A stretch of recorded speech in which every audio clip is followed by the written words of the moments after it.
recording will be available later. Reverend Dr. Anthony Bailey is senior minister at Parkdale United Church, which is in our neighborhood, actually. He's been there since 1999. Born in Barbados, he came to Montreal with his family as a child. Reverend Bailey has academic degrees in social work, theology, philosophy of religion, and a PhD in ethics and culture. He's received many honors and awards for his work in social justice, including the DreamKEEPERS Martin Luther King Jr. Lifetime Achievement Award for Racial Reconciliation. And in 2020, he received the Order of Ottawa. It's with great pleasure that I present Reverend Dr. Anthony Bailey.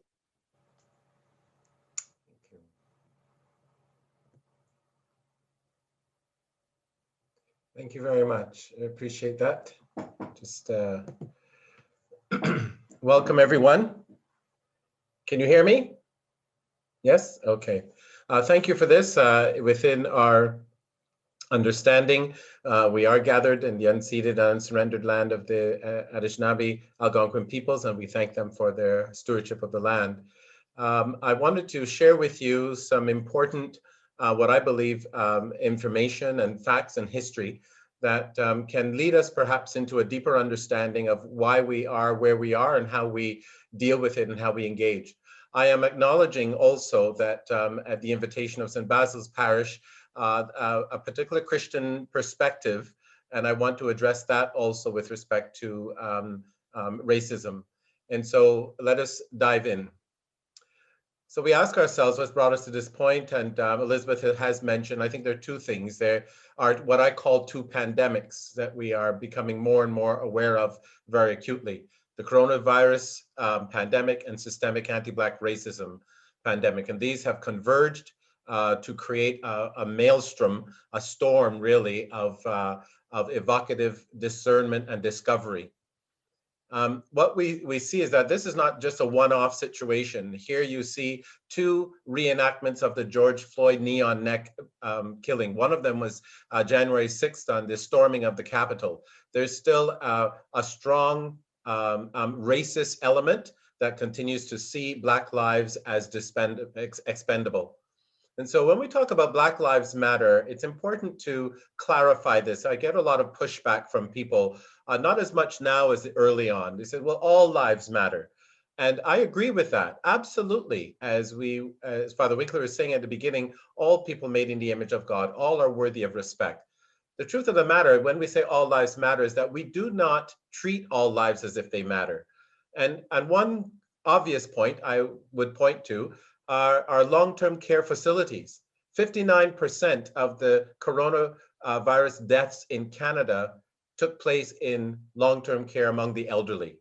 So clearly we have not treated the elderly in long-term care homes as if their lives matter. So it's facile to say all lives matter, but the reality is that there's some portions and cohorts of our human family that do not experience the fullness of that mattered life, if I can put it that way. And there's an interconnection. Injustice anywhere is a threat to justice everywhere. So we see not only what's happening to us, but the interrelationality. So I ask, do you ask enough questions or settle for what you already know? Are there things that are disrupting your settled ways and settled views of understanding the world? We have to ask, how do we come to believe what we believe? What have we inherited? And so I want to invite you to these experiences, an invitation to stay engaged, try to resist becoming defensive.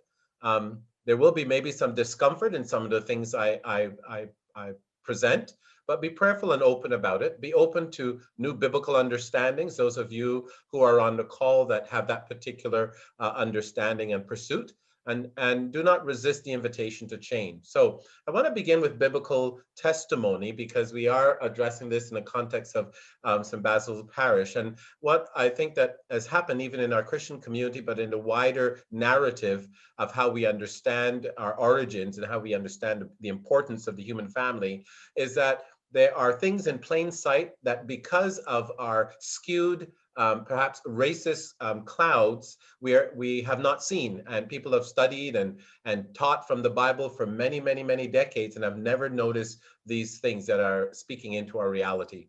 So some biblical examples of Black peoples and non-Israelites who are blessed and used by God for God's holy purposes as part of God's salvation plans.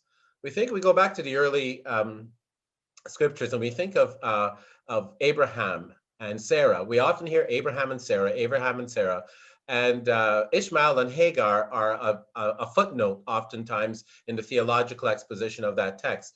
But the truth is, God understands and reaches out to both Hagar and Ishmael and makes of him a promise that he will make a great nation, the same promise that is made to Abraham also.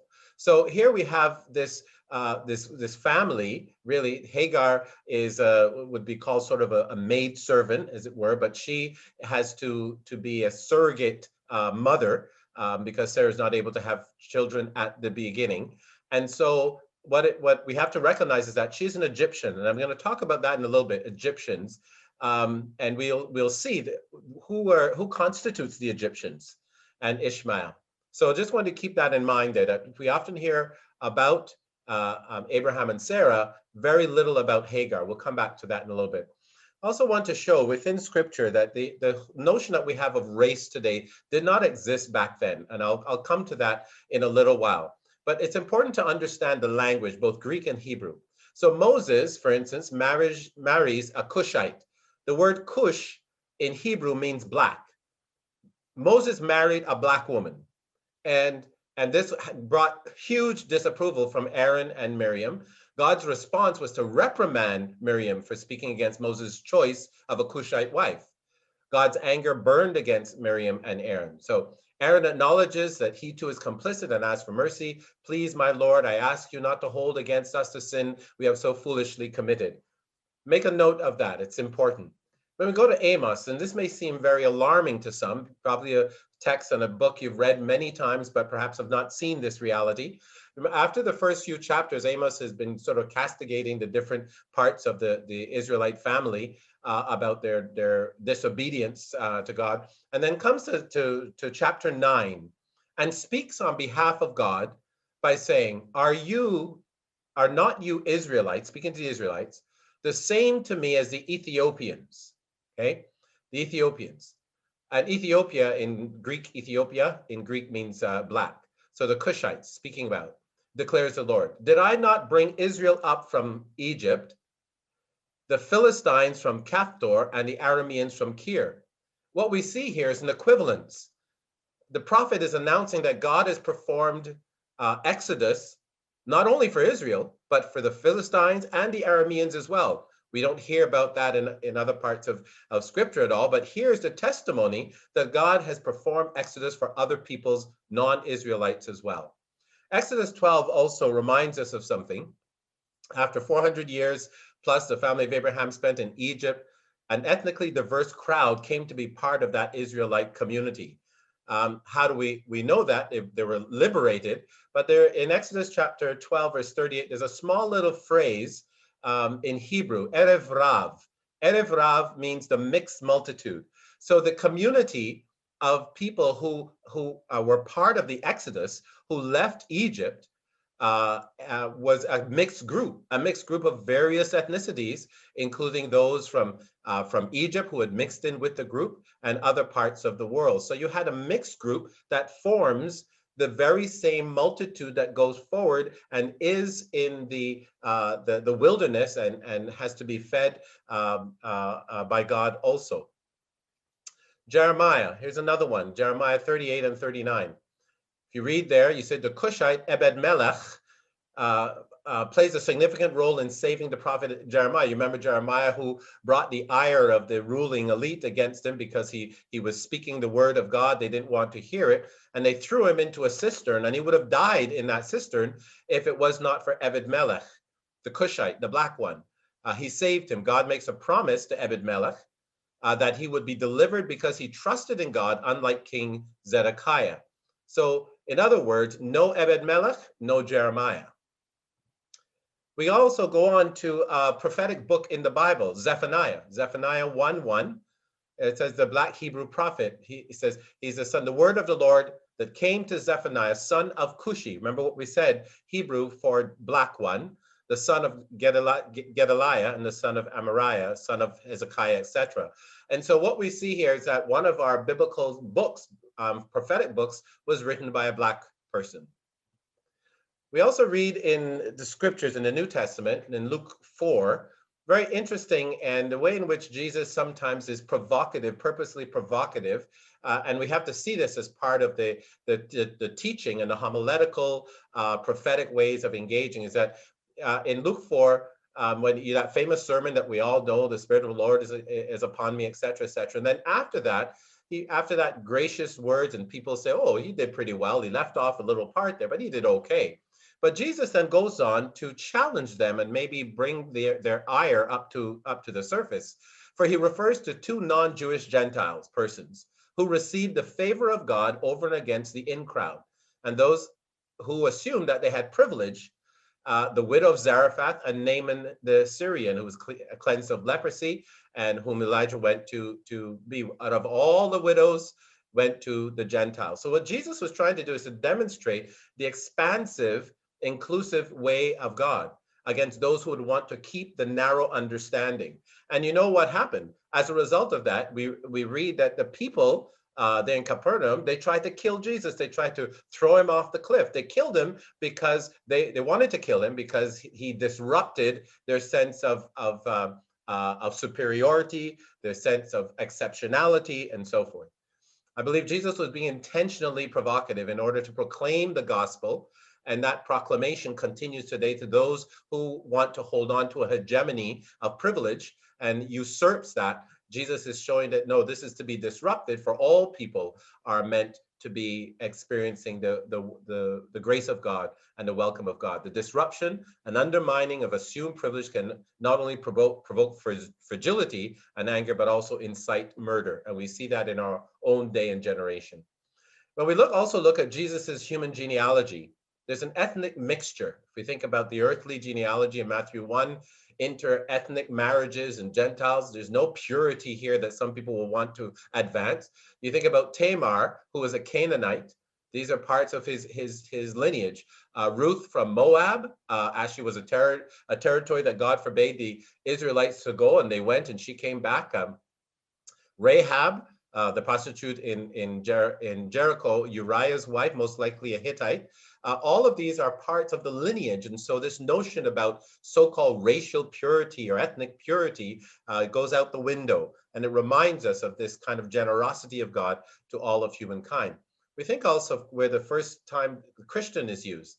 The Jews and diverse Gentiles worshiping and serving together with each other was an incredible thing. And this is something I'm surprised that so many people and students of the Bible have not even put two and two together with this particular situation. So we look at Acts 13. In Acts 11, the first time the word Christian is used of those who are converting to the way of Jesus. And in Acts 13, we realize that there's an organized council, an organized way of understanding and sending out the missionaries through Antioch and other places. But look at the composition of the leadership in Acts 13. You have Barnabas from Cyprus, Paul, we all know, Tarsus, and so on. But then you have Simeon. Simeon is from Niger, the sub-Saharan African country that's still there today. Lucius is from Cyrene, the North African country of Libya, and Manaen. What we have in the leadership of the Antiochian ministry and the ministry that is taking place, the missionary enterprises, are two Africans. All this is from God, who reconciled us to God's self through Christ, given us the ministry of reconciliation. Paul speaks in Corinthians about the need to find ways of reconciling ourselves in that way. So there's a way of serving God and loving all peoples. And the Christian family falls short of its identity, calling the mission and mandate, and allows the scourge of racism to occupy space in our hearts, our churches, and our societies for far too long. But we know that God's anger is aroused. God pleads the case of the oppressed. God longs for us to learn to do good, seek justice, and correct the oppressor. And we think also in Revelation, where the telos, if I may say, the end, the way, the vision that the Bible is bearing witness to God's dream is that there before me the great multitude that no one could count from every nation, tribe, people, and language. If that is the vision, then why is it that we have found ways to circumscribe that vision and separate ourselves in social hierarchy? So let's talk about how we got here in terms of how we have been, I guess, taught to see things in a particular way, and it's been curated. It has not been the case from the very beginning. We see it in Scripture. We see it in ancient times also. So let's do a little bit of history.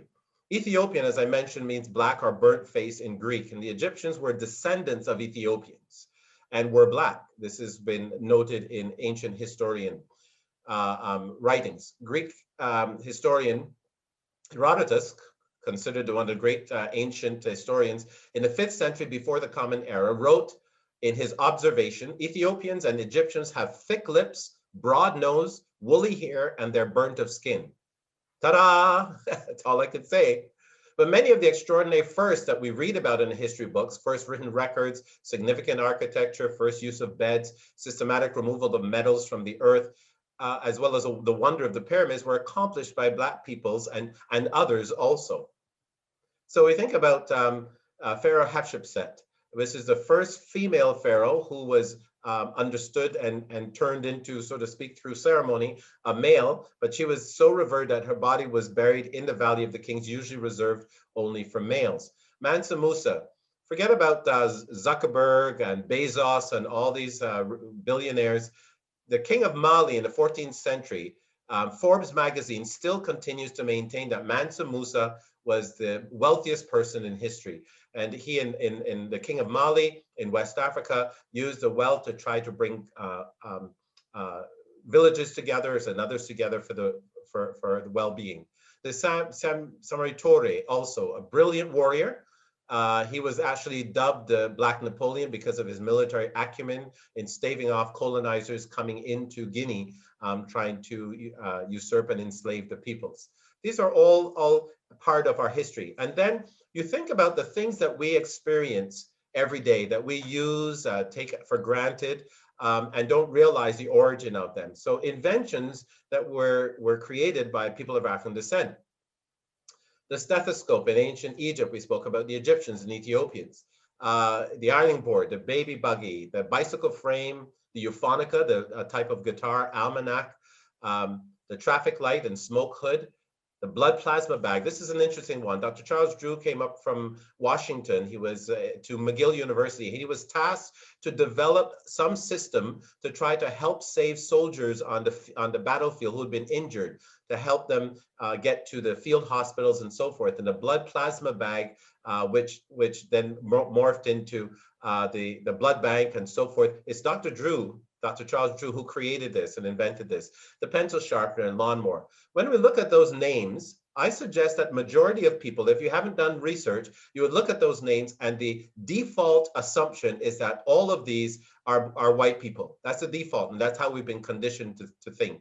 We think of the self-lubricating cap, for instance, something that it's believed our expression, the real Mccoy, comes from. Elijah Mccoy was an African-American engineer, and the owners of the railroad, the Transcontinental Railroad, were trying to find ways to speed up their travel across transcontinental trips, because the pistons, you had to stop every 30 minutes or so, 45 minutes to grease the pistons because they'd be overheating. And they wanted a system to have self-lubricating so that they wouldn't have to do that.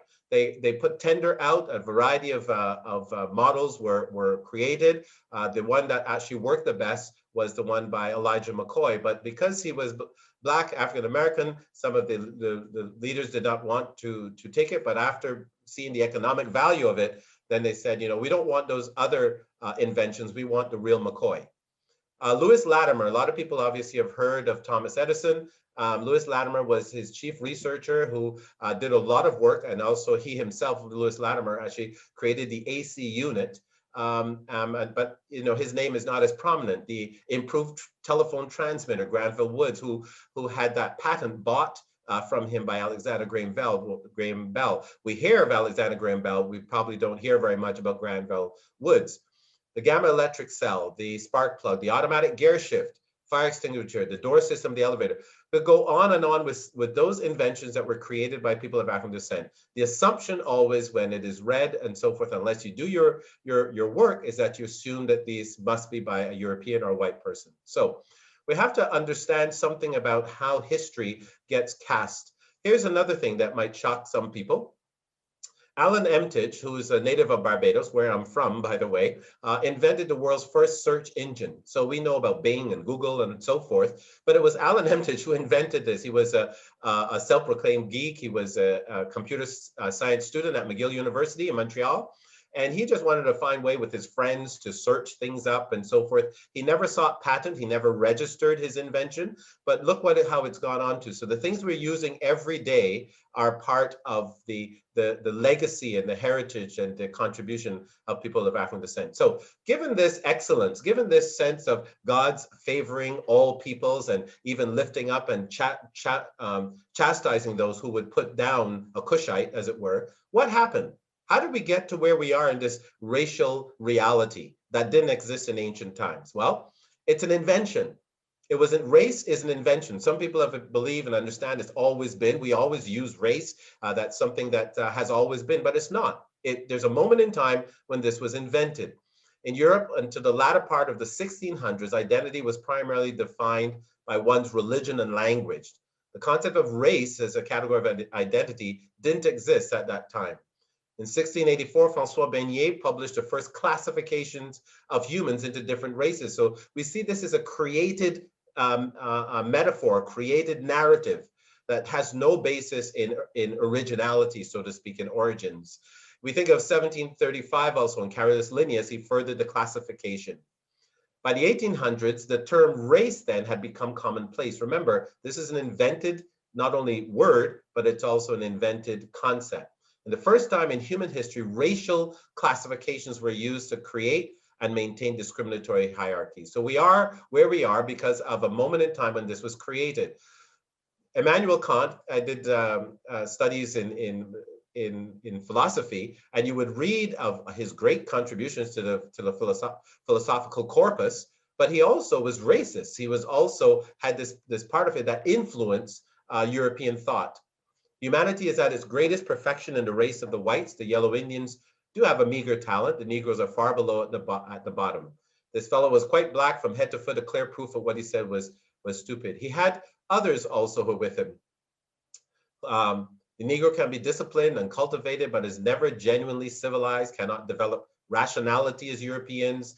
Among the hundreds of thousands of blacks who were transported, get that phrase though, transported, you mean enslaved and trafficked elsewhere in the country, still not a single one was ever found who presented anything great in art or science or any other praiseworthy. So remember what we said about the biblical testimony, about the inventions, about the pyramids, about ancient Egypt and so forth.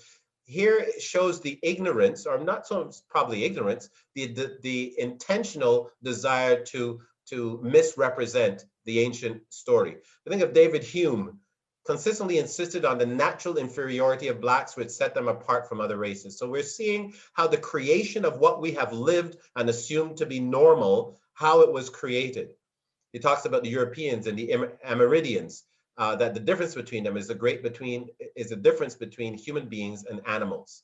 He went on to say, I'm apt to suspect that the Negroes and in general all other species of men, human beings, to be naturally inferior to the whites. There never was any civilized nation of any other complexion than white, not even any individual eminent in an action or speculation. So you see these narratives begin to gain ascendancy and acceptance with a complete ignoring of the ancient reality and the contribution of people of African descent. Charles Darwin, obviously, you would see if in philosophy, also in science, then the evolutionary theory and so forth was part and parcel of this racial thinking and increased its hegemony.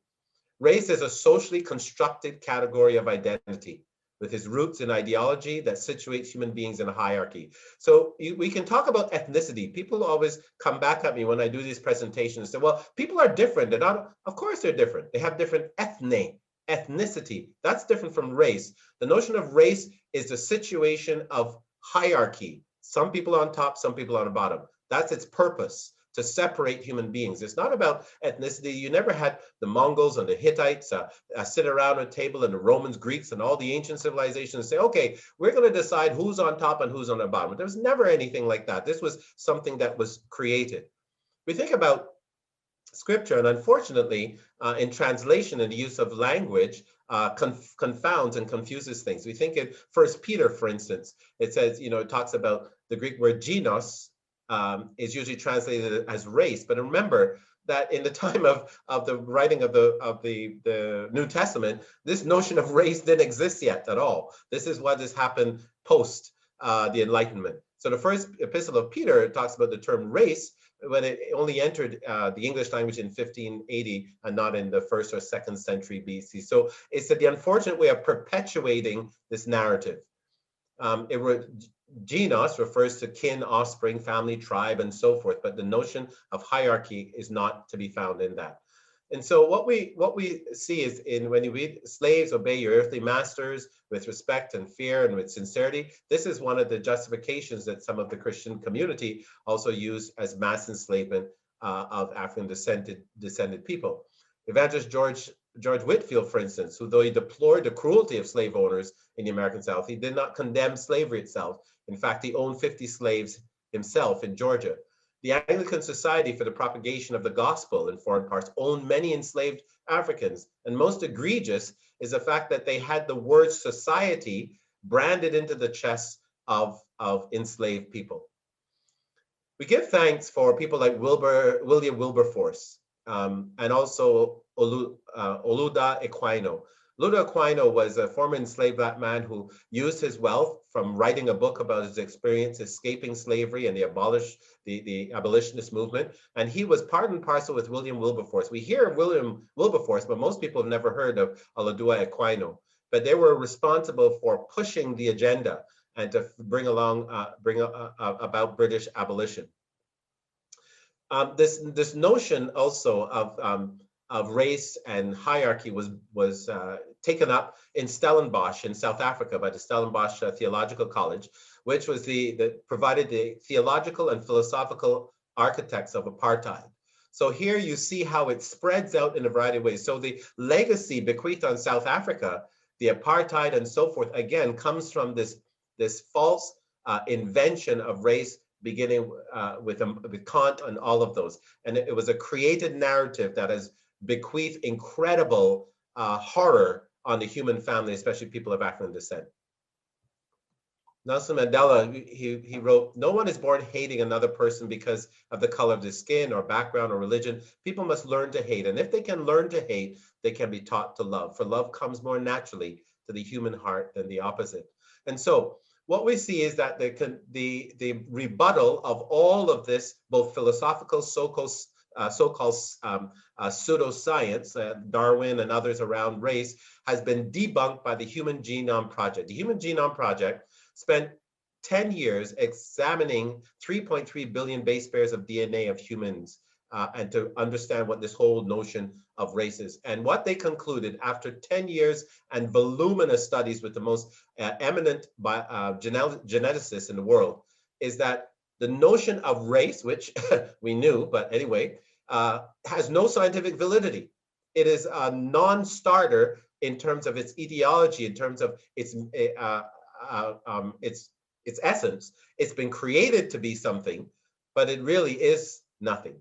There's no, kind of this basis for that corresponds to a particular group of people, no essentialist DNA for Black people or white people and so forth. Race doesn't exist, but racism does. So what we have done is predicated a whole narrative, structured our society, our philosophy, our laws, our practices on a basis of a lie, on a notion.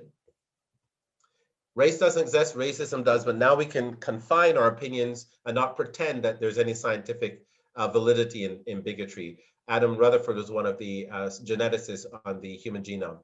So it's important then to classify and to clarify what we mean when we're speaking about these.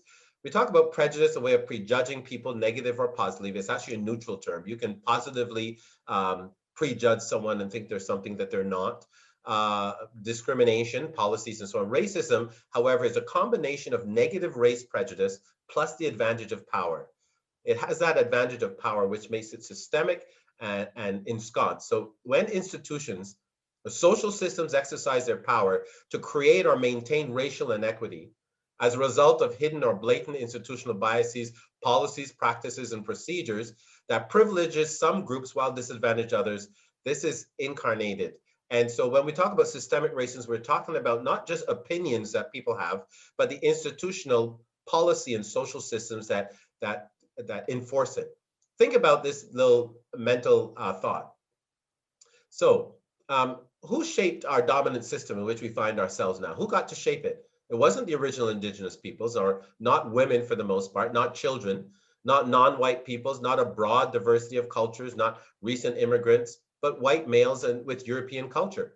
You know, if you, as an interesting thing, in terms of the pinnacle of our societal systemic ways of governing, I invite you to take a look at your leisure at the Constitution, the compilation of the Supreme Justices in Canada. Have a look and see what's represented there. So the institutional systems were informed and created by these legacies of patriarchy, colonialism, capitalism, slavery, racism. They're not neutral. They have an agenda, and that agenda has circumscribed certain peoples and privileged others. So institutions and systems are not neutral. They have a particular identity, values, and preferences and assumptions that regardless of who you are, where you come from, everyone's treated the same. It doesn't work that way at all. So here's a thought experiment. What might our dominant institutions and systems look like, behave like, if they were primarily conceived, developed, and run by, say, a diverse community of women? It'd be interesting to imagine what our institutions might look like.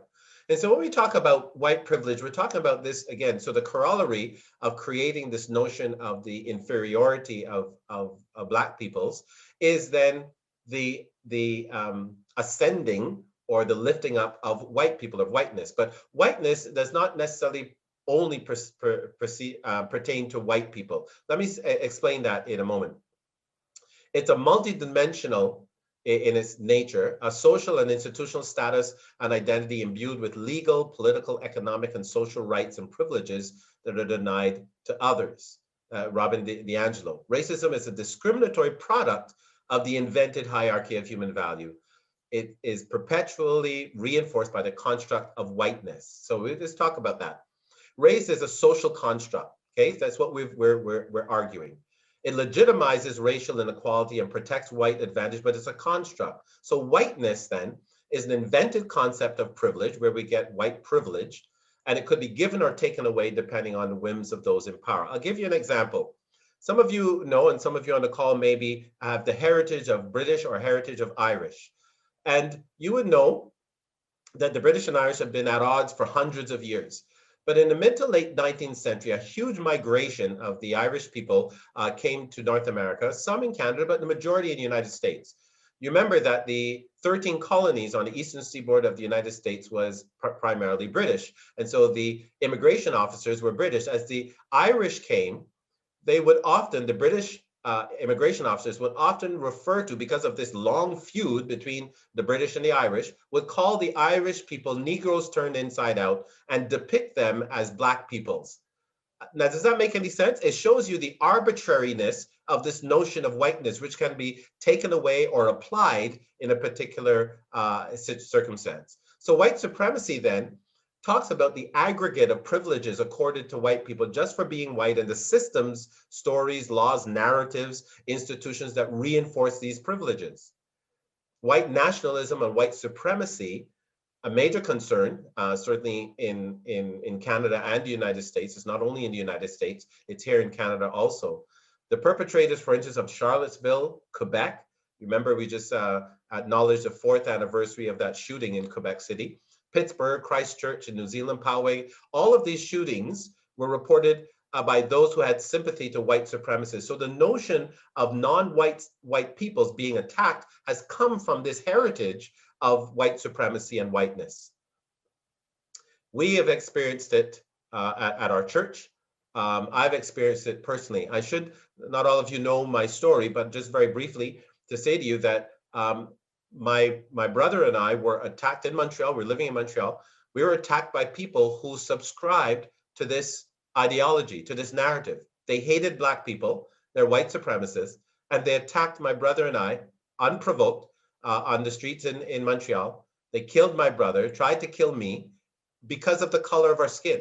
So this is serious. It is an egregious way of us understanding how we're supposed to live together. That's my personal story, but it continues also. In 2016, our church was attacked twice with racist graffiti, along with synagogue and another mosque as well. And the young person who was finally caught and apprehended, it was also a threat of violence to me and so forth. And if you notice, if you see the picture, obviously you know what the N word is and the swastika. Some of you may not be familiar with the numbers on the top, but it's a clear indication of someone who subscribes to white supremacy. 14 stands for the number of words that are used in the oath to become a white supremacist. 88, the 8th letter of the alphabet, H8 stands for Heil Hitler. So again, here you have this sort of collusion, as it were, of anti-Black, anti-Jew, and so forth. And so one of the important things around this story that I want to share with you, some of you may be aware of it though, but is that the young person who was just at the age of majority, and so we argued and asked that he be tried as a juvenile so that there be an opportunity for rehabilitation. And we entered into a 3-year collaborative justice relationship with this young person. I got to meet with this person, very, very challenging situation. But after that, we met through intermediary with Collaborative Justice Ottawa. And we spent 3 years sending messages back and forth, encouraging this young man, trying to keep track of his progress and so forth, with deep counseling and so forth. We helped him materially with things he needed for a job. We sent messages of encouragement, all of this back and forth for 3 years. And I'm happy to report that what we understood that as I've mentioned to you before, the scripture from Corinthians, the ministry of reconciliation, that though this caused us great pain and hurt, some of the Black and brown members of my congregation, especially the children, were deeply disturbed by this. I mean, most of us were, but deeply disturbed because some of them experienced this kind of racism in school, and at the church they feel safe, and they felt that somehow that safety had been broken. So we had to do healing work in our congregation as well. So, but the good news is that this person, the perpetrator, changed his tune, transformed. He renounced all the white supremacy, and he's a contributing, productive person in society today. And he thanked us over and over and over for staying with him, for helping him, for guiding him to a new way of understanding things. That's the ministry of Christ, the ministry of what we believe is important. So, we talked about white privilege, a sense of immunity enjoyed by white people, systemically and culturally demonstrated. What happens though when this is challenged is a kind of a defensive reflex. When people, so some of you probably hearing me speak now, maybe it's the first time you've heard of these things and feel a little bit distantiated, a little bit unnerved and so forth. I invite you to kind of stay with the conversation and do the work to understand why that is happening. Remember that it wasn't very long, being the early 60s, mid 60s, even carried over into the 70s, when we talked about, we used the term non-white, right? The people who came to Canada were non-white. That meant that white was the default against which everybody else was compared. So whenever we're talking now about this kind of language about whiteness, and people get very defensive because that's not how they've always seen themselves, and so need to grow through this. But white privilege doesn't assume that everything a white person has accomplished is unearned. People work hard, but it should be seen as a built-in advantage. The inclination to prejudge someone or something is explicit bias, but it's also implicit bias. We're not sometimes aware of the way we are deciding around people and choosing, because the brain has two systems, and the unconscious system, unfortunately, controls 90 to 95% of our behavior. So we have to speak to it. We have to intentionally engage it in order to change the way in which we act and live. We think of the first contact. So we look at what are the ways in which this sense of superiority gets cashed out in relationship with non-white peoples. because we see this assumption about the hierarchy and about superiority has devastating and murderous impact on Indigenous peoples. We know the great pain that has been bequeathed since then. The sense of settler superior attitude, the broken treaties, the Indian Act, enacted in 1876, but also modified in 2 successive years, but still, causing great circumscribed realities for Indigenous peoples. We think of the murdered women and girls also in inquiry. The RCMP, a lot of people don't know the RCMP was actually created to manage what was called so-called the Indian problem, as it were, to control Aboriginals and Métis and so forth, and enforce this racist subjugating agenda. That was the RCMP, the heritage of it. Indigenous people make up more than 30% of the inmates in the federal custody and only 5% of the population. So when we think about the treatment of non-white peoples, we also have to recognize and change the narrative. We tend to think and believe that, Canada, yes, it was the North Star people and the Underground Railroad were escaping from the United States and so forth. And that is true, but that's not the whole story. African slavery here in Canada, African and Indigenous slavery, but mostly African slavery, continued for over 200 years in Canada. The Roman Catholic priests and Canadian politicians, they owned enslaved Blacks. That was the order of the day. And we think about the United States and all the egregious things that happened, the lynchings and so forth, and beatings, that happened in Canada also. Canadian also had lynching and beatings and so forth. In fact, it was so bad here in Canada that some enslaved Black people began to flee Canada and go to Vermont in 1777 and some years after. Why? Because Vermont was the first territory of the United States to abolish slavery, even before the British Empire. And so in 1777 and some years beyond, there were enslaved Blacks who were escaping and going to Vermont to seek freedom. We think of the Chinese laborers in the CPR. 1881 to 1884, 17,000 Chinese laborers came to work. Many died in the construction, this glorious Pacific Railway that we have today. Upon completion, Canada introduced a head tax that applied only to Chinese immigrants. $23 million was collected. And Canada closed the door to Chinese immigrants until 1947, after they had built the CPR, basically. We think also, although there was Black slavery and Blacks who came as free people to Canada and so forth, in 1911, the cabinet of Prime Minister Sir Wilfrid Laurier approved an order in council to ban Black immigration. They didn't want any more Black people coming to Canada. We think of the situation with Jewish refugees as well, the MS St. Louis and the refugees who were denied refuge in Canada, sent back to Europe. 254 of them died in a Nazi concentration camps.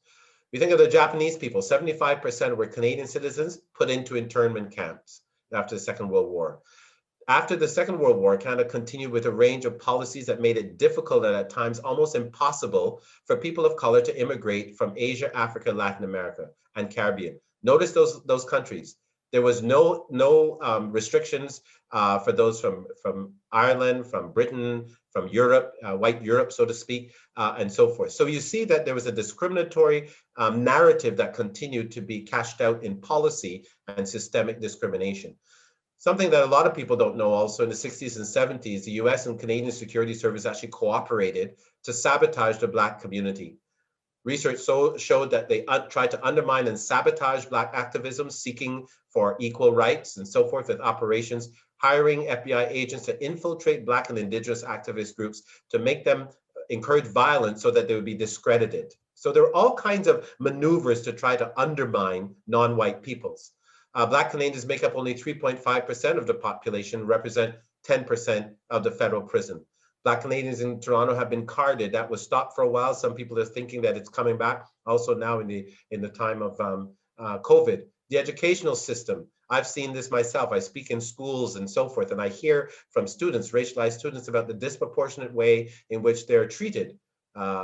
In terms of people can be in some kind of fracas or whatever, Black students will receive either suspension, the white student in the same kind of fracas, as it were, would get 2 days detention and so forth. Disproportionate ways of dealing with peoples. We see this over and over. The experience of Black women is similar. The child welfare system, 40% more likely, Black parents are 40% more likely to be reported and investigated by Child Protective Services.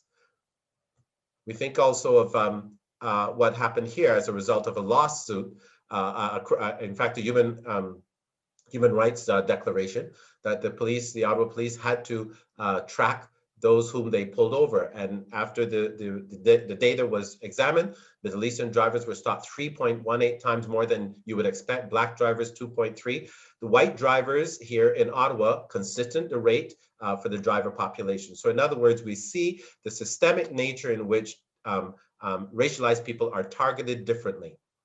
One of the things that I do is I try to provide unconscious bias training and anti-Black racism to police, schools, federal government departments, because the way in which they act and conceive of particular ways of interacting can be deadly and can be disastrous.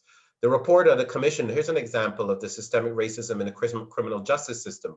You have people experiencing the same drug crimes or having the same drug crime charges. 36% of the white defendants were sentenced to prison, 55% of Black defendants. For the exact same amount of drugs, the exact same drug crime, you had differential treatment with respect to people who were racialized. We think of this conclusion: the differential treatment of racialized minorities by police and other agents of the criminal justice system is related to racial discrimination. There remains a wealth of evidence pointing to this. And very recently, some of you know it's in the news right now, the bill C-22 to amend this criminal code. This is part of justice reform. I don't think it goes far enough. There are other issues that need to be taken. But the notion of mandatory minimum sentences or penalties has disproportionately impacted Indigenous, racialized Black, and other communities more than anyone else. It's an egregious example of systemic racism, because this is done in a way in terms of if you catch people, some are let go and others are focused upon. We think of racial profiling also that takes place as a cover for racism. Reports of that has been ongoing. I do think, and here's an interesting, Dr. Barrington Walker at the Queen's University, I do think the history of anti-Black racism that exists in Canada, there's a kind of long institutional state memory. The old idea Blacks do not belong here, except if they're in a servile way, if you go back to the ancient times. And so forth. So the impact of racism, it creates and preserves a system of domination and oppression based on the myth of race. So remember, this myth upon which has been built this whole hierarchy is something that is still at work today. People think it's been from time immemorial. They think this is the way things are and how it should be, but it was a created invention at a certain time. I think this is an interesting invitation. So this National Geographic in April 2018, they're two twins. They're twins, same parents. One came out Black, one came out white, so to speak. And what was interesting about this is that in the editorial, Susan Goldberger, the chief editor-in-chief of the National Geographic, came out with an apology. So when we decided to devote April 2018 magazine to the topic of race, we thought we should examine our own history. So here we're going back to the notion of systemic racism and the creation and invention. So she acknowledged, she said, before turning our repertorial gaze to others, the magazine's own history of racism needs to be addressed. So the National Geographic comes into existence at the height of colonialism, and they just perpetuated this false notion of race. And so Elizabeth Colbert, she talks about the fact that race, what we've said, is a biological, not a biological construct, a social one. But what the admission that the editors put forward, they were regretting the ways in which they had Aboriginal Australians, for instance, calling savages who rank lowest intelligence of all human beings. You get that language, the same language used by Kant and the others. So this renowned National Geographic publication has been perpetuating this notion. It shows you how ensconced it is into all of our media and all of our structures. So how do we erase racism? I'm coming near to the end here. It's a long journey. It's a long journey. We first have to acknowledge it, and then we have to dismantle it, and we have to do redress as well. So the journey of anti-racism is an important one to take, and it has to do with moving from illusion. So the illusion that the way things are how it's supposed to be, or it's not really that bad. I have people telling me all the time, oh, you're making a big fuss, Anthony. I don't know what's all the fuss about, just a few little tweaks here and stuff like this. And it's an illusion. So you have to move from illusion, the illusion of neutrality. I just think, you know, things are okay, or we just have to do a few little things. From the illusion of neutrality, we have to move to allyship, and then to becoming accomplices. It's a step process. And this is one example. Some of you may be aware of the Black North Initiative. This is an example, I think, that should be followed, I believe, by our federal government service, by our churches, by all other kinds of organizations. It's very interesting that the leaders of Canadian organizations have publicly declared, 400 leaders, they will commit to investing in change and signing on to this initiative. This Black North Initiative is a way of engaging systemically and seriously with anti-Black racism. The pledge represents an investment in and a commitment to create an anti-Black racism capability in their respective organizations. So they have a lens through which they can look in hiring and promoting and their engagement with communities. All of this is a deliberate focusing on attracting, developing, retaining, and promoting Black talent. It's an ambitious thing, and I hope they will hold to it. But I think that is something laudable. So 5 A's of allyship. Here's one I invite you to do. Ask. The first A is ask. What does support look like? Don't assume that you know what racialized people, Indigenous people, and so forth need. Ask, what does support look like? Listen to your racialized Black neighbors, friends, and colleagues. In what ways can I contribute in a meaningful way?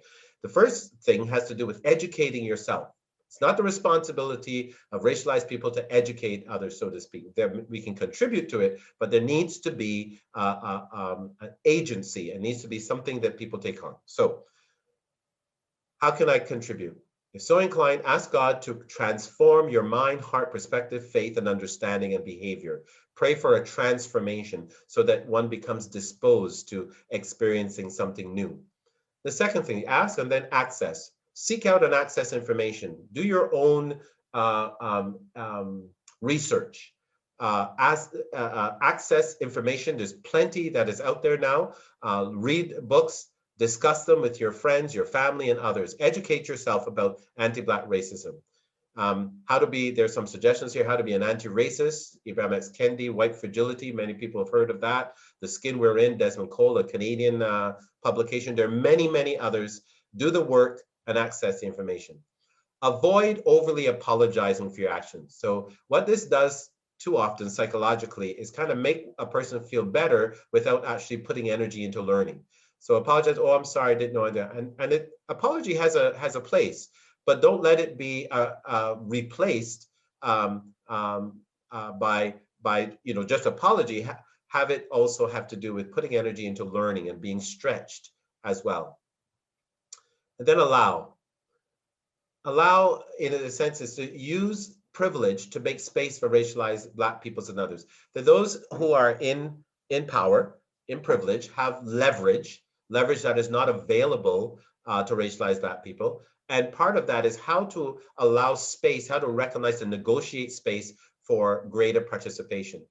Tell stories and challenge assumptions. Be open-minded and hospitable, humble enough to hear the pain, as well as celebrate the resilience and the excellence of racialized people. And I have to say, I mean, in a sense, there's this allowing, so there's room for people who want to be allies and want to move into an allyship that is more concrete. But just be aware, racialized Black people and Indigenous people are going to take the space. They're not going to wait for people to create a chance for them. This has to be a kind of a symbiotic and a collusional way.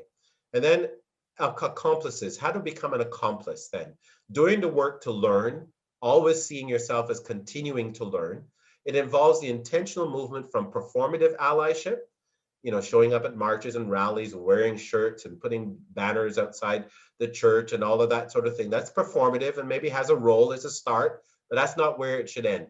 Committed allyship has to do with committing to the long haul, educating oneself, ongoing, long-term systemic change, leveraging white privilege to bring real change and justice to the systems and the institutions. Unless the systems change, you can switch the people around, but the system itself, the systemic nature, needs to change. So Theologically, I believe that the story of God's incarnate Christ and the mission of God to and in the world can only be comprehensively told and experienced by the testimony of people from all the nations, not just some. We come back to this that I said before. After this, I looked, and there before me. This is a vision that may help us call us into the future and imbue the present with substantive change. The multitude from every nation, every tribe, every people and language standing before the throne and before the Lamb. Let us consider, now we read this text from Hebrews 10:24, and I prefer this rendering of the Greek word. It says, usually it's translated, let us consider, how to encourage or how to one another to love and good works. The word there in Greek is actually paroxysm. And paroxysm, we know when you get a paroxysm, it's actually kind of a fairly direct and dramatic shaking. So the thing is that I believe that we are authorized to lovingly provoke one another to love and good works. In other words, it sometimes doesn't come easily. There needs to be a provocation, a loving provocation, but a provocation nonetheless. I believe that in so doing, what we're doing is sowing seeds of justice and love, of reconciliation, of hope, and of capacity. And what will happen is that we will find a great harvest, a harvest of love and justice, a harvest of equity, and that will be pleasing not only to us as a human community, but pleasing to God. Thank you very much.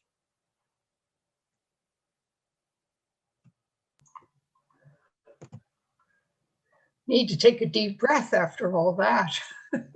Thank you very much. First of all, I quickly realized that fake news isn't new. It's been around for about 3 centuries. And look at the effect that fake news can have on us all. I was really struck by your references to the Bible in the beginning. It's very true. We only see what we are looking for. We don't, and reading it in different frames of mind draws our attention to different things. And so thank you very much for the highlights that you gave us. We have a new way of looking at the testaments in order to see that what the truth really is and absorb that. You've talked a lot about institutional or racism, the fact that how can we be, if everything is governed and organized by white people with our values and our ideas and our background, how can it be other than be racist? We're racist in our own way. And that makes us, as Canadians, we don't want to think that we're racist. We're engaged in racism unconsciously, really. And because we don't believe that we could be racist. And because of that reluctance to believe that, we're not anxious to address it. In fact, we have some shame in admitting it, first of all. And the antidote to shame is action. And at the end of your talk, I hope that we'll have your slides, because there are several steps that you've put in there about actions that we can take, moving, avoiding, and asking, and giving access, and educating ourselves. And I'm wondering, and several people have asked us in their questions, what are some concrete steps that we can take in order to learn more, to educate ourselves? That's where we need to start. So. Yeah, and I think that's what I was trying to answer in the last 5 slides. Yes. People to realize that it's a journey, and that journey has to first be commenced by acknowledging that there's something to be learned. I have enough people who approach me, and this is what we talk about, the white fragility, who say, you're just stirring up trouble. we just we just need to make a few tweaks here and there. Well, no, we need to change the system. We need to change the way of thought, the representation of humanity. So I would just commend people to those last five or seven slides that about a journey. Take the journey, and with humility. That's the other thing. We don't want to do more harm by reaching out the wrong way or doing the wrong thing. That's another danger that we run into. Yeah, so there are a number of books that help people to be educated on how to take that step, so that when they do come into spaces where they're engaging with racialized people, they're not putting their foot in their mouth all the time. That's what so there are ways to do that, but it requires an agency and a commitment. Yes.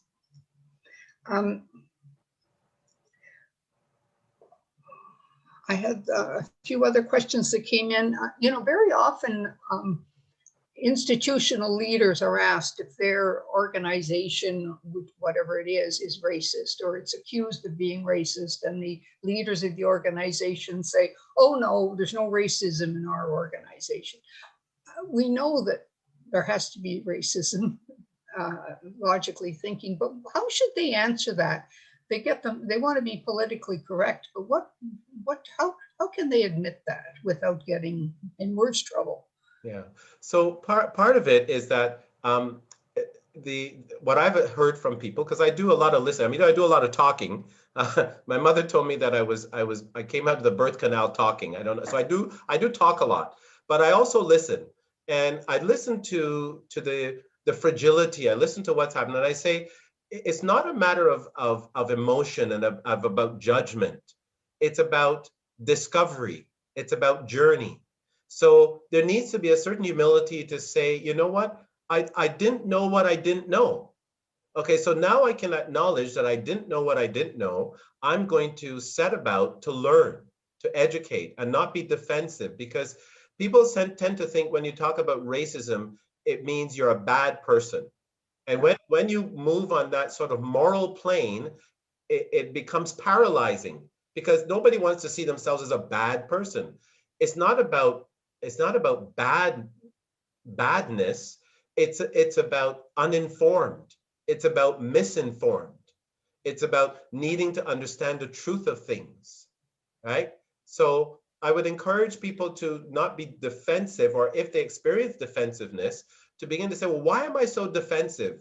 Why, if I can look at the facts of things and see that, why does this bother me so much? It has to do because as European descended people, there's been an inheritance of a narrative that in order to challenge that, it says, well, who am I then if I'm not this? Well, you can be from your ethnic group background without being over other people, without ruling people or seeing them as less than. There are ways to navigate one's identity that brings a flourishing of humanity rather than a diminution of it. And I saw one slide where you talked about white privilege, using our privilege. And that's one thing that I think one of the priests at a mass recently in his homily talked about the fact it was an Indigenous mass that we were having. And he talked about the fact that we should use the privilege that we have as white people to do more, rather than just ride above try to think we're better than everybody else, but try to bring people along beside us and with us and move together. Mm-hmm. Kevin is our technical host there. He's been receiving questions. I've gone through, many of mine were similar and repetitive. So you have some questions too, Kevin? Thank you very much, Elizabeth. I've been noting questions as they were coming in, and a whole flurry came in the last few minutes, which is why I've been writing. I'll try and get them in. But what I think might be useful is I want to put three questions together because they all revolve around language. Mm-hmm. And if I just give you the questions and we see where you go with that. Mm-hmm. So language number one, what do you think of the term racialized that the press uses? That's one question about language. The other question about language is, can you say something more about this word accomplices? Mhm. The next one about language is the word racism itself. Doesn't this actually perpetuate the concept of race? Is there another word that we might use instead? Let me put those three word questions together. And when I come back with the next set of questions, they'll be more thematic. Okay, Okay, thank you. that's a great Uh, idea. I'll yeah, let you thank you answer for those- that directly. Yeah, thank you for those questions. And there are responses to those, and I'm glad that people are thinking this way. I'm encouraged by that. Now, so when we use the word racialize, the reason why I prefer that, and the reason why the press, having now been informed by consultants and to understand, is that to use the word racialize mean it is the application of a falsehood. That's what it means. Because if we're talking about, if we believe that race is actually true, right, then that's a problem. So to use the word racialize means an epithet that has been applied to people. So it acknowledges in the use of that term that it is an invented situation. It is something that's been attributed, but not ontological or not from before. The other question has to do with accomplices.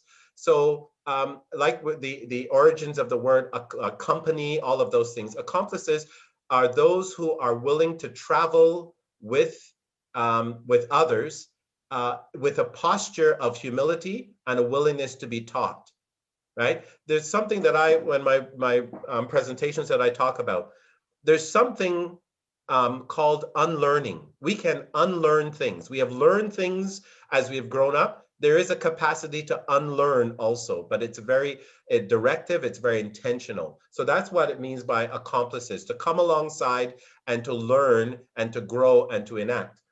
Racism needs to be held still because it describes a reality. It describes the way in which the invention of hierarchy was created. We do an injustice when we remove the word and pretend that it didn't happen or pretend that it is not as bad as it is. We have to name reality. Whenever we don't name reality, we're living in illusion. Thank you. Can I just add in one very, very quick one? Someone asked, could you, this is just a quick definition. Can you explain what carding is? Yeah, okay, carding. This is something that was being practiced by the police, and it has to do with stopping people for no reason. It just a regular stop. Either they think that this person resembles someone, or the license plate match something, but it turns out not to. So basically, carding was seen as an excuse for police to pull over people without cause, just to inquire. And this is something that was actually sanctioned, and they had to stop doing it because, again, you're talking about the systemic racism within the police. You're talking about certain officers who don't know what they don't know. They have grown up in a particular way of seeing people, understanding people. So they carry that bias into their policing. Even though they're to be professional, they carry that if they haven't had the kind of anti-racism and so forth in engagement. And so carding had to do with this stopping for no cause majority racialized and indigenous people. And we saw the outcomes of those sometimes ending up deadly for no reason at all. Pull somebody for no reason, and the thing escalates, and all of a sudden somebody is shot dead. So they had to do away with that, although they still think to some extent there's some surreptitious cardening still happening. The next questions are what I would think are sort of behavioral, action-based questions. One question came, what do you think churches and congregations and faith groups, what role might they have in supporting Black North Initiative? Mm-hmm. That's one. That's a sort of behavior one. The other is when it comes to police and police engagement. Are you optimistic about this? Will this situation become better, in your opinion? I'll take those seriatim. Or there's another one. And the other, yes, and let me just three again. Behavioral. How do we avoid tokenism in the choices that we make, in the actions we take? Okay. Put those three Those together. yeah, those could be very long essays in themselves, but I'll try to be brief. In terms of the church, what I've tried to do is in my presentation is to give some meat to chew on, or if you're vegetarian, some tofu to chew on. Because go back and look at the scriptures, but with a different perspective. It's right there in plain view, except because of a particular way of seeing the world and seeing yourself, there are blind spots. There are blind spots, so you can't see what's there in plain view. Those of you who have the facility in terms of Greek and Hebrew, go back and recognize that this notion of the peoples that occupied the lower Fertile Basin and others and so forth was a mixture of people, many of them also coming from African descended Black people. Okay, it's important to know that. And that's why you see even in the, when you think about Black, you also have to remember that there were Black Jews as well, Ethiopian and others. So there's a mixture that's there. So the church has to do its work to understand its scriptures in a more profound way. And in order to do that, you have to recognize that the lens and the blind spots of white European perception is what causes you not to see what's there in plain sight. So there needs to be what I would call a theological cataract removal, if I can put it that way, to see more clearly. The police question was. Are Are you optimistic? Oh, optimistic. Do you think it's no optimistic? I'm rephrasing it. Yeah. The actual wording is, do you think this will ever get better? Was the wording? Yeah, I have to believe that. I have to believe that as an act of faith and prayer and engagement. I do, as I mentioned, I do anti-Black racism training to police departments. I have presented to the Ontario Chiefs of Police, to various police services around the province, and I've been encouraged that not only they're interested to do that, but following up. A lot more needs to be done. But I believe that it needs to be done at the police college level. Not only at a police college level, at where they're starting. So for instance, I'm going to be doing a presentation to the police foundations at some point at Algonquin. So we need to start early to begin to frame and create an open understanding and a just understanding of what they're getting into. So I have to say I'm cautiously optimistic and prayerful about that. The sense of tokenism is an interesting one. I believe that people have to get in by their merit and this sort of thing. So the notion of special opportunities for racialized people to get into jobs that they haven't been able to, people say that's tokenism, or they say that that's not fair. But the truth of the matter is that the system has been rigged for so long. So call it tokenism, call it whatever you want. There needs to be a transformation. There are people, racialized people, who are educated, who are equipped, who are not receiving it. And you can go to the Federal Black Caucus, actually, who's been tracking some of this information about people with greater academic and experience who are training white colleagues who get moved up and they are left behind. So there are issues then about the systemic racism within the public service and other places. So I think that tokenism, it can be a red herring, really. I think it is something that is used as an excuse to say, well, we can't just let people assent to certain things if they haven't had paid their dues or whatever. Well, they've been excluded for so very long, there needs to be redress. I want to put two odd questions together. They do kind of they could connect weirdly. And one is this. The question is, could you please address what is often said, quote, "I have nothing against people of color. Some of my best friends are people of color." And the second question is a more technical one. It's kind of what a friend we have in Jesus, in the sense that the question is, the account of biblical peoples about Black Egyptians, Cushite wife, etc., makes me wonder, what was the look of the people of Israel at the time of Christ? It has been rendered as Northern European whiteness in the mainstream iconography of Western Christianity, but I would assume that Christ and the communities around him were not white at all. Very, very good questions. So the fragility then, the one we're talking about, the first question is fragility, that I have nothing against and so forth, it is the way to ingratiate one's actions to one's own sense of self. In other words, what I mean by that is when people say that, they are not wanting to rock the boat. They see themselves as kind of neutral, see themselves as welcoming of people and so forth, without wanting to do the hard work of not only self-examination, but systemic scrutiny. So when people say that, they're not talking about the systemic relationships that we have and the institutional ways in which people are circumscribed and left out. I understand it is a natural thing, but it's an attempt to try to show that a person isn't racist. And it is unhelpful, I believe, and it does not create or pave the way for growth and education and advancement. So I would encourage people who say that to really take a hard look and to say, do you really understand what is going on, right? So, and then the other one around, the other question was? The look, the look.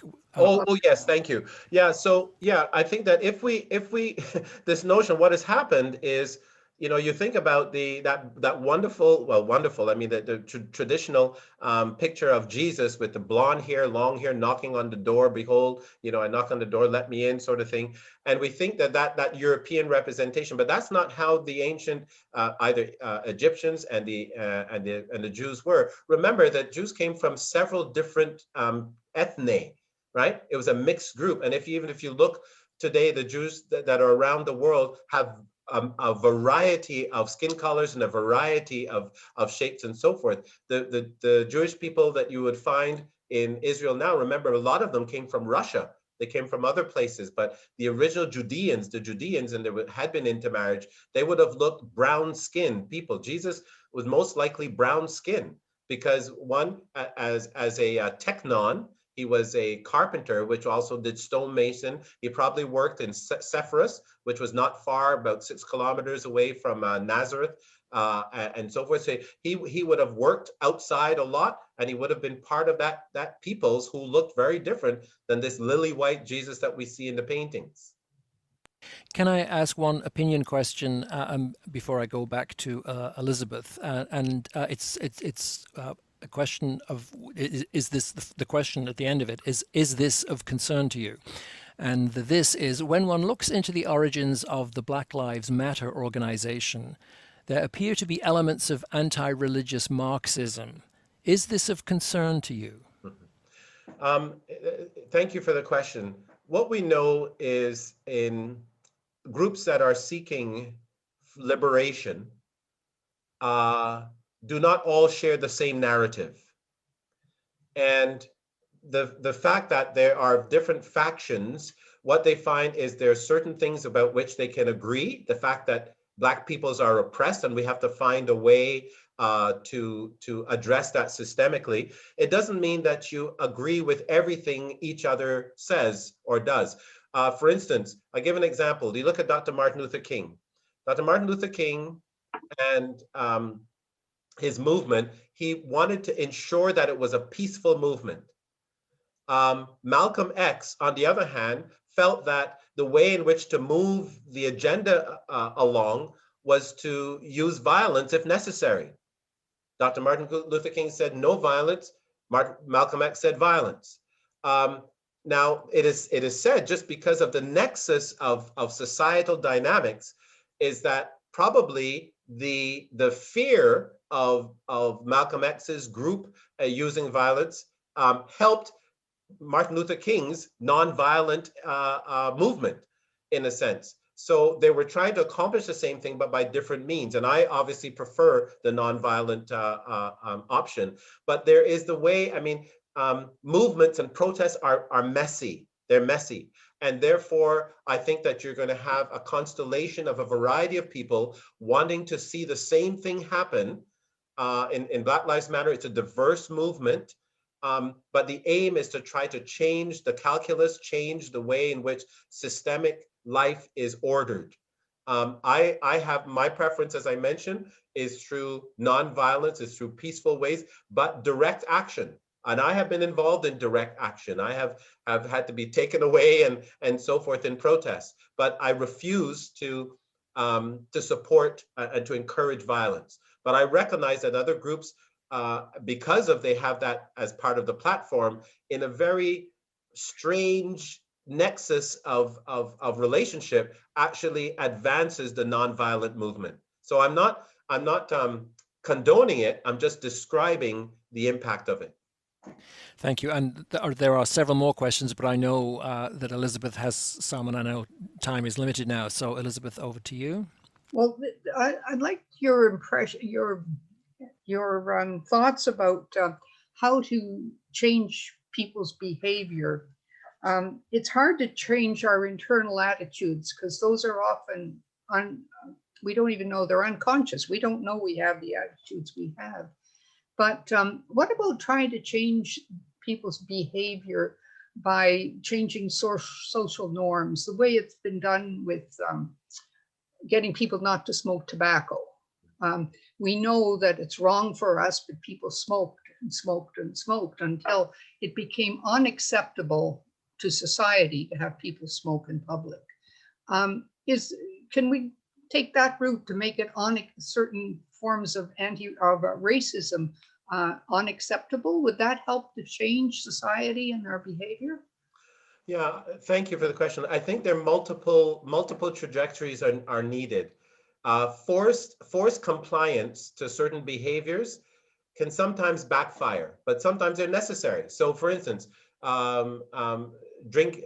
driving when drunk and so forth, right? I mean, there are all kinds of penalties and things like that. You try to change people's behavior, but what you're really wanting to do is to have them internally recognize that this is wrong, and that's a long thing. So I think that both are necessary. You have to create both policies and repercussions and consequences for those who act in racist ways and feel like either it's free speech or whatever. There have to be consequences, even at the same time, simultaneously trying to change their narrative, try to educate, try to influence them. And as a person of faith, praying for them that they transform from the inside. But even if they're not doing that, we still have to circumscribe certain speech, certain language is not appropriate, certain actions are illegal and wrong and discriminatory. We still have to do that. So I think a two-pronged approach. Okay, thank you. Kevin, it's getting almost 4 o'clock. Maybe we could have 1 or 2 more questions from you.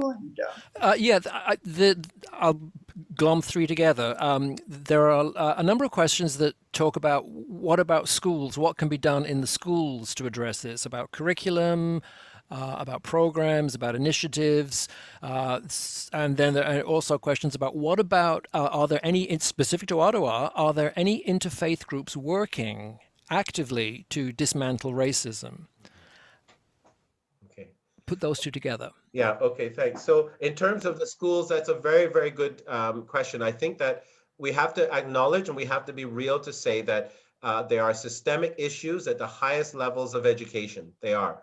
In terms of the creation of curriculum, it's a hard sell. It's a challenge to try to change curriculum to make it more representative of the population and also to acknowledge its racist history. It is happening. There are small steps that are taking place. There are teachers and administrators who are advocating for this. As I mentioned, every year I am in schools, in high schools, elementary schools, talking about anti-Black racism, about discrimination and so forth. And I've seen movement. In fact, I've seen the most movement over the last year. I think that this crisis has provoked a particular appetite for changing the way in which we do things. But I remember people will remember the history book, Canada Then and Now, and the way in which Indigenous people were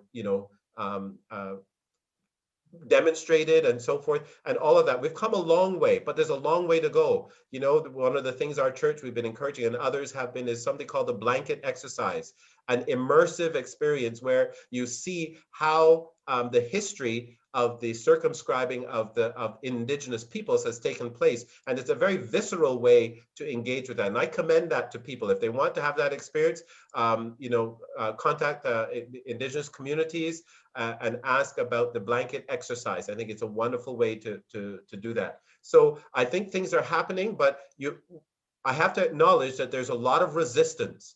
There's a lot of resistance and a lot of fragility, and a lot of people, sticking their foot in the mud and say, no, we're not going to be doing this.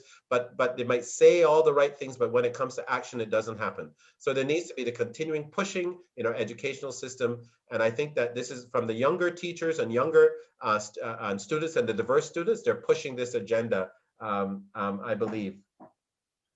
Yeah. Are there white people doing the kind of work that you're doing? Some are, and what we find is that it is an important collaboration to work together in these situations, because I find that sometimes people will listen to the information differently from a white person than from me. And if we demonstrate a collaborative approach, I think that it can be very effective. But too often within the schools and certain departments, it's left up to the racialized person to advocate, and that is an incredible burden. There needs to be, we talked about the allyship, we talk about accomplices. Accomplices are those who recognize that they have both privilege and power that can move the needle and move the agenda in ways that their colleague with whom they're collaborating cannot. And so that accomplice then has the capacity to navigate and negotiate space in order for there to be transformation. So we can't do this alone. We have to do it together. There's an expression that's used called woke. I don't know if you've heard that before. It has to do with conscientize, a person who is recognizing that they have now understood something and are on the way to understanding it deeper and deeper and deeper. And we need a whole lot more woke people in order to do the work and to practice the courage necessary to transform systemic oppression. That gives us a lot of responsibility too. Yes. I think we've pretty well run out of our time. And at this point, I'd like to ask Norita Fleming to offer thanks to our speaker.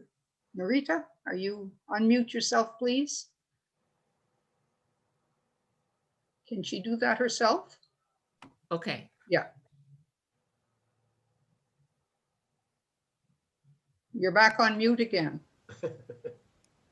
You were unmuted. There, that's good. Okay. Yes. Well, Reverend Dr. Anthony Bailey, you've blown our minds here today. How can anybody even possibly follow you with a thank you? It's just, you've given us so much information in every direction. So on behalf of Father Darrell, our pastor, on behalf of the Mission and Social Justice who arranged these talks, on behalf of St. Basil's community, it's my very large privilege to say thank you to you for being our distinguished speaker this afternoon for Conversation of Our Times. You have shared with us what it is like to live as a person of color in a society of privilege, where ongoing systemic racism is visited daily on people of color. We, the people of whiteness, have been living for generations in a bubble of white privilege. Your words have spoken. It is time to burst that bubble. The gutting, deliberate death of George Floyd has been a wake-up call for us all. To quote your own words back to you, Reverend Bailey, what has happened now in this moment has brought together a particular empathy. We have an opportunity to change, and I think it's important to seize it with wisdom, perseverance, to dismantle systemic racism. Your words for us this afternoon will be familiar to some and new to others. Much to think, absorb, reflect, acknowledge. Words we need to take deeply into our hearts, our minds, and our souls. To be on this journey going forward together, we need to call on the power of the Creator to melt our hearts, to bring light to bring to light the discrimination and justice of what has been visited for generations of people of color by those of white privilege in this country called Canada. There is no change moving forward if wrongdoing is not fully confronted. You, Reverend Dr. Anthony Bailey, are asking us to embrace the work of critical self-reflection and take up the challenge of building a just society. You, Reverend Dr. Anthony Bailey, are asking us to reach deep, deep, deep into our souls and embrace the road that lies ahead. Embrace a sacred and wholesome journey, the journey of the heart, in humility, the road less traveled. Thank you. Thank you, Narita. That was very, very compelling, and bless you.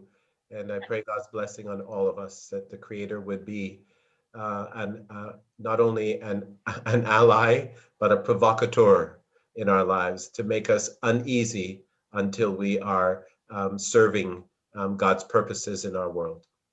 Amen to that. Amen. Amen. Thank you. Thank you. Thank you. Okay. That winds up our webinar for this afternoon. And we had over 100 participants. It's really good. I think that's a great number to pull out on a Sunday afternoon. So it's very, very good. Father, over to you to close it off. I just want to mention that we've recorded this talk. Unfortunately, we were limited as to how many people could join us. A great disappointment for those who were anticipating listening to Reverend Bailey. And but just to say that it was recorded, we're going to try to put it on our website as soon as we can, so that those who couldn't be present with us during this webinar will be able to experience this real important challenge in the growth of self-awareness.